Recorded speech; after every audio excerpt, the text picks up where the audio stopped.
if you're after the most luxurious Supermini on the market, then really you need look no further than the Volkswagen Polo. That's because it actually just feels like a Golf, only in miniature.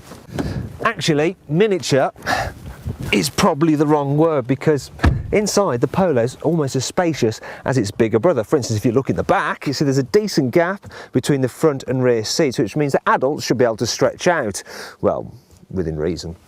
But interior space isn't the only good thing about the Polo. It also has a quality feel that you just don't get on any of its rivals. For instance, everything you touch has an upmarket feel to it. And then the switches and dials have this VW solidity. I've never felt indicator stalks that are as pleasant to use as these. And then there's the glove box. Now, on some other small cars, you open them and they flop down, but not on the Polo. It's damped like on some luxury car, and the space inside is actually very usable. And because I've got no other props, I'm just going to illustrate that with my dirty trainers. And amazingly, it can actually fit in there, which means that your glove box can double as a shoebox.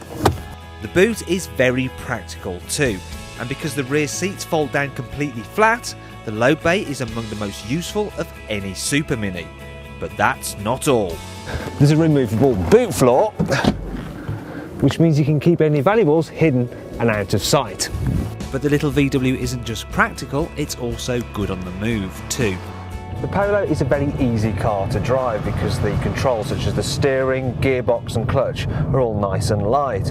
Also, it's very comfortable because the suspension does a great job of ironing out all the bumps in the road. As for engines, well, the 100 brake horsepower TSI Turbo is the pick of the range, as it makes the Polo feel genuinely swift. However, this car has the entry-level 1.2 3-cylinder petrol, which you should try to avoid if you can, as it's quite noisy and spoils the Polo's otherwise excellent refinement. Now, if I accelerate, you'll hear that it makes a noise like a diesel almost. It's got a rattle to it, hasn't it? As for the downsides, well, there is one, and it could be a biggie depending on your point of view, and it's that while the Polo handles securely, predictably and safely, it's not actually that exciting to drive. And if having fun when the road gets twisty is your thing, you're probably better off looking at, say, a Ford Fiesta or a Mazda 2.